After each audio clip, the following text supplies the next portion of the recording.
আসসালামু আলাইকুম ওয়া রাহমাতুল্লাহি ওয়া বারাকাতুহু। কেমন আছেন সবাই? আশা করি আল্লাহর রহমতে অনেক ভালো আছেন। আমাদের মধ্যে দুই ধরনের মানুষ পাওয়া যায়। এক, যারা মানুষের কাছ থেকে সাহায্য নিতে পছন্দ করে, আর দুই, যারা আল্লাহর কাছে সাহায্য চাইতে পছন্দ করে, তারা আল্লাহর কাছে সাহায্য কামনা করে। আজকের এই ভিডিওতে আমি আপনাদের চমৎকার একটি গল্প শোনানোর চেষ্টা করব ইনশাআল্লাহ। আশা করি এই গল্পটি আপনাদের ভালো লাগবে। চলুন তাহলে কথা না বাড়িয়ে গল্পটি শুরু করা যাক। কোন এক দেশে এক রাজা ছিলেন। রাজার রাজপ্রাসাদের সামনেই একটি ছোট মসজিদ ছিল। রাজার যখন কোনো কিছু ভালো লাগতো না, তখন তিনি সেই মসজিদে চলে যেতেন। সেখানে তিনি মোনাজাত করতেন, আল্লাহর দরবারে কান্নাকাটি করতেন, নামাজ পড়তেন। এসব কিছুর পর তিনি মসজিদ থেকে বের হয়ে যেতেন। বের হয়ে মসজিদের সিঁড়িতে বসতেন। এই কাজটি রাজা অনেক দিন যাবত করে আসছেন। তিনি যখন মসজিদ থেকে বের হয়ে সিঁড়িতে বসতেন, তখন তার বাম পাশে একজন ভিখারি আর ডান পাশে একজন ভিখারি বসে থাকতো। ওদেরকে তিনি অনেক দিন যাবত দেখে আসছেন, অনেকটা পরিচিতিও হয়ে গেছিল তাদের সাথে। রাজা যখন মসজিদ থেকে বের হয়ে সিঁড়িতে বসতো, তখন তার ডান পাশের ভিক্ষুক আল্লাহকে ডেকে বলতো, হে আল্লাহ, আপনি রাজাকে তো অনেক কিছুই দিয়েছেন, আপনার কাছে তো অনেক ধন সম্পদ, আপনি আমাকেও কিছু দিন।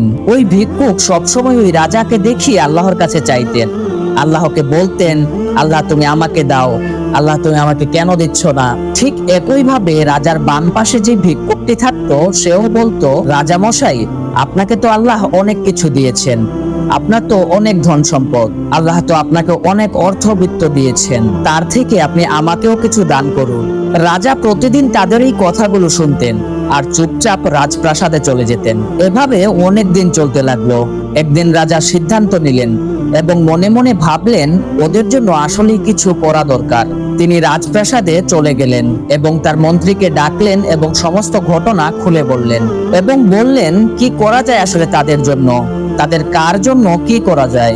তখন সেই মন্ত্রী রাজাকে বললেন, মহারাজ, আপনার ডান পাশের যে ভিক্ষুক আল্লাহর কাছে সাহায্য চাইছিল যে হে আল্লাহ আমাকেও কিছু দিন, সেই ভিক্ষুককে তো আল্লাহ তাআলা কিছু না কিছু দিয়েই দিবেন, কিন্তু আপনার বাম পাশে যে ভিক্ষুক আপনার কাছে সাহায্য চাইছিল, আপনি তার জন্য কিছু করুন, আপনাকে তার জন্য কিছু করা উচিত।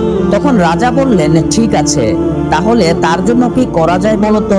অবশেষে তারা সিদ্ধান্ত নিল যে পরের দিন রাজপ্রাসাদ থেকে বড় একটি পাত্রে তার জন্য পায়েস রান্না করে নিয়ে যাওয়া হবে এবং সেই পায়েসের পাত্রের নিচে কিছু স্বর্ণ মুদ্রা রেখে দিবে এবং সেই ভিক্ষুক যে রাজার কাছে এটা ওটা চায় তাকে দিয়ে দিবে। তো রাজার হুকুম অনুযায়ী একটি পাত্রে পায়েস রান্না করা হলো এবং সেই পায়েসের নিচে কিছু স্বর্ণ মুদ্রা রেখে দেয়া হলো এবং রাজার সেই বাম পাশের ভিক্ষুকের কাছে নিয়ে দেয়া হলো এবং বলা হলো, তুমি রাজার কাছে প্রতিদিন এটা ওটা চাইতে, তাই রাজা তোমার জন্য এগুলো পাঠিয়েছে। তখন ওই ভিখারি খুশি হয়ে গেল। খুশিতে আত্মহারা হয়ে তার ডান পাশে সেই ভিক্ষুককে বলল, দেখো, তুমি তো আল্লাহর কাছে চাইতে, কিন্তু আল্লাহ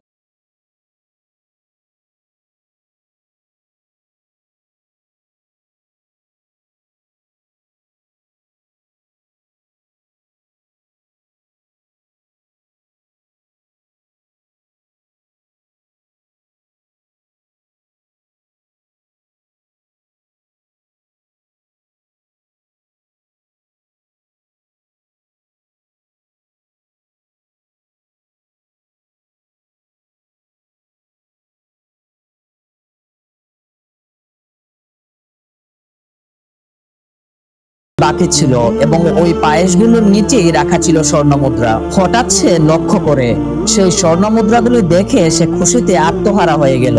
খুশিতে সে আল্লাহর কাছে শুকরিয়া আদায় করে বলতে লাগলো, আল্লাহ তাআলাই আমাকে সাহায্য করেছেন, আল্লাহ তাআলাই আমাকে এটি দিয়েছেন, আমি তো আল্লাহ তাআলা ব্যতীত আর কারো কাছে চাইনি, আল্লাহর কাছেই চেয়েছিলাম, তাই আল্লাহ তাআলাই এটি আমাকে দিয়েছেন। এই বলে সে সেই পায়েসের পাত্রটি এবং স্বর্ণ মুদ্রাগুলি নিয়ে সেখান থেকে চলে গেল। পরের দিন ঠিক সময়ে রাজা আবারও সেখানে গিয়ে পৌঁছালেন এবং দেখলেন সেই ডান পাশে বসা ভিখারি সেখানে নেই, কিন্তু বাম পাশে বসা সেই ভিখারি যার জন্য তিনি পায়েস রান্না করে পাঠিয়েছিলেন, সে সেখানেই বসে আছে। রাজা তাকে গিয়ে জিজ্ঞেস করলেন, তুমি কি কালকে পায়েস পেয়েছিলে? সে তখন রাজাকে শুকরিয়া আদায় করে বলল, জি জনাব, আপনি কালকে যে পায়েস আমার জন্য পাঠিয়েছিলেন সেটি আমি পেয়েছি এবং পেট পুড়ে খেয়েছি। তখন রাজা তাকে জিজ্ঞেস করলেন, তোমার ডান পাশে সেই ভিখারিটি কোথায়? তখন ভিখারি বলল, আমি কালকে তাকে কিছু পায়েস খেতে দিয়ে সেখান থেকে চলে গিয়েছিলাম, তারপর থেকে তাকে আর এখানে দেখিনি। তখন রাজা বললেন, সে আল্লাহর কাছে সাহায্য চেয়েছিল, তাকে আর এখানে আসতে হবে না, তাকে আর ভিক্ষে করতে হবে না। যেই পায়েস আমি তোমার জন্য পাঠিয়েছিলাম সেই পায়েসের নিচে আমি কিছু স্বর্ণ মুদ্রা রেখে দিয়েছিলাম, যাতে করে তুমি তোমার জীবন সুন্দরভাবে পরিচালনা করতে পারো। কিন্তু আল্লাহ তাআলা চাননি যে আমি তোমাকে দেই। যে আল্লাহ তাআলার কাছে চেয়েছে, আল্লাহ তাআলা ঘুরিয়ে ফিরিয়ে তাকেই দিয়েছেন। ছোট্ট এই গল্পটিতে শিখার অনেক কিছু রয়েছে। এতে সব থেকে গুরুত্বপূর্ণ কথা হচ্ছে, মানুষের কাছ থেকে কোনো কিছু চাওয়া বাদ দিন। আপনি মানুষের কাছ থেকে চেয়ে যেটি পাবেন সেটি স্থায়ী না, কিন্তু আল্লাহ তাআলার কাছে যদি আপনি চান আর আল্লাহ তাআলা যদি আপনাকে সেটি দিয়ে দেন, তাহলে সেটির স্থায়িত্ব হবে দীর্ঘদিন, সেটি হবে দীর্ঘস্থায়ী এবং বরকতময়। আশা করি ভিডিওটি আপনাদের ভালো লেগেছে। যদি ভিডিওটি ভালো লাগে অবশ্যই আমাদের চ্যানেলটি সাবস্ক্রাইব করে নেবেন এবং এই ভিডিওটি লাইক করে শেয়ার করে দিবেন। দেখা হবে অন্য কোনো ভিডিওতে। আসসালামু আলাইকুম ওয়া রাহমাতুল্লাহি ওয়া বারাকাতুহু।